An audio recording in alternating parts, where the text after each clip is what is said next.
WWE Universe Mode 2.0? Just anything you can talk to that? A lot of people are asking in the chat room. Yeah, we're not revealing too much yet about Universe Mode. We are bringing it back. We love the foundation. Our goal for the future of the mode is basically to continue the cool storytelling that you can do in the mode, give you more control over what you can do, so starting to integrate some of that control. I know the big question is whether you can defend titles whenever you want. We understand that that was kind of a fan complaint from last year, that you only could do it at the pay-per-view titles. So we've heard your complaints.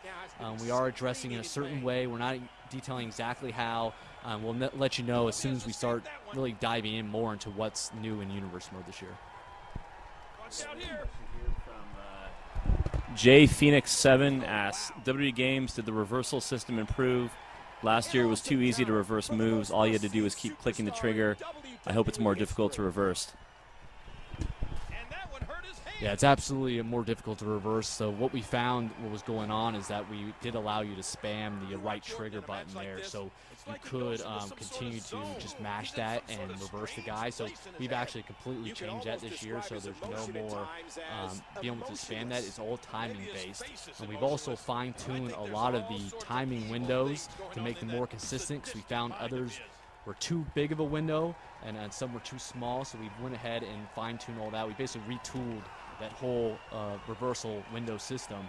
So now I think fans are going to find it much, much more competitive. And I keep telling my AI designer that I want legendary difficulty to be off the charts this year, like extremely hard, so that the hardcore guy loses a decent amount of the time.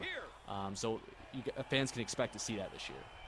Yeah, and speaking of like the reversal timing windows, we did notice, and you told us at E3 a little bit about the running strikes, running grapples, like those kinds of things that in the past players have used to their advantage, especially online.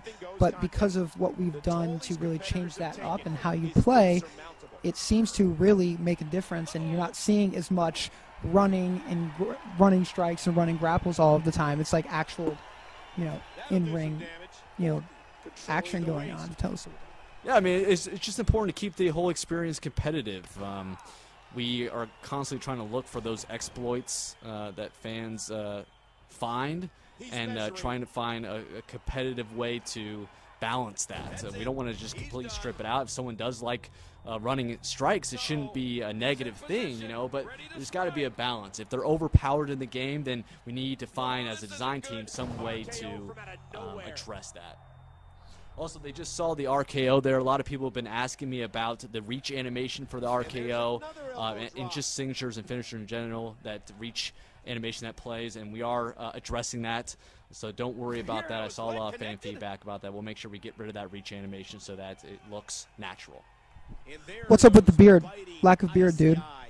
Yeah, so we will have Randy Orton with beard. We just made that call the other day. I've was all over my project manager to make sure we had enough resources and time to get it in, and we made some special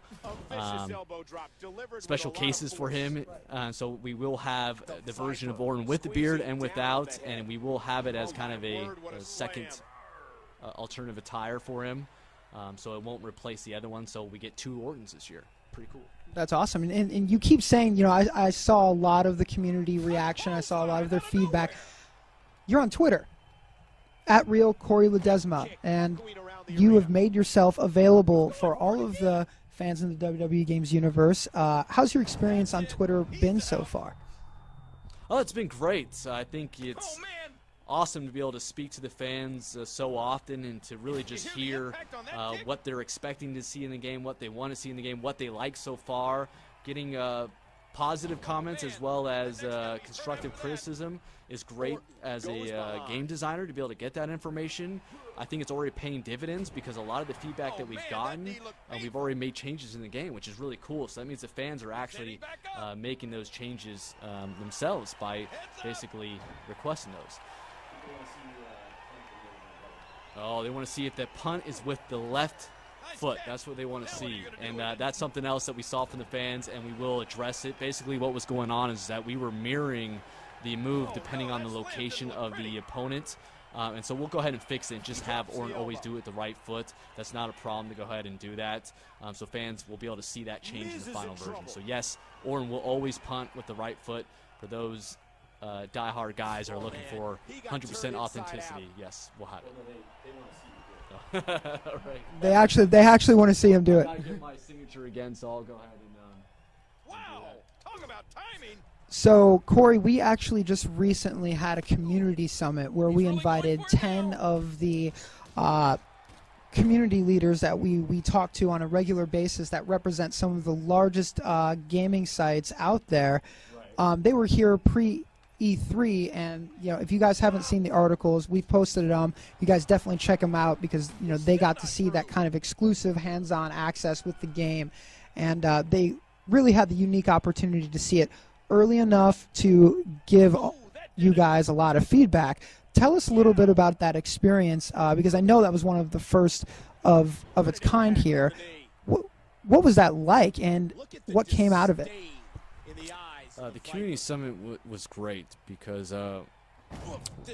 rarely do we get a chance to get some of our hardcore enthusiasts in the office to really try out early code and give us feedback. We had them here for 2 days, and it was a phenomenal experience for our design team because we really got to pick their brains. We got to find out what they're liking early on and what they're not liking, and so it's enabled us to go ahead and take that feedback into the game and make a lot of improvements. So we're really trying to bend over backwards to make sure that we're addressing all of the fan complaints and really get everything that they want to see in the game. It's very important to us. So those kind of events are great for us as a design team, and we want to continue to have those. And you guys out there who follow those websites or those community members, you should definitely send them questions so that you can get those questions that you're looking for answered by them and voiced as well, so that we can go ahead and make those changes because we do truly listen to those guys. All right, we got another question here. So we got another question from the Wapinator. Wapinator asks, nice name by the way, can you still do power bombs and suplexes, etc., on weapons like the stairs?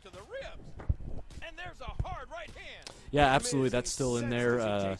All that great content that we added last year as far as the physics system and being able to do a lot of the cool new functionality with the weapons like the steel steps and the ladder and the chairs. None of that great stuff has gone away. If anything, we've just continued to improve the physics system to make sure that we got rid of any kind of unsightly things that were occurring from previous years.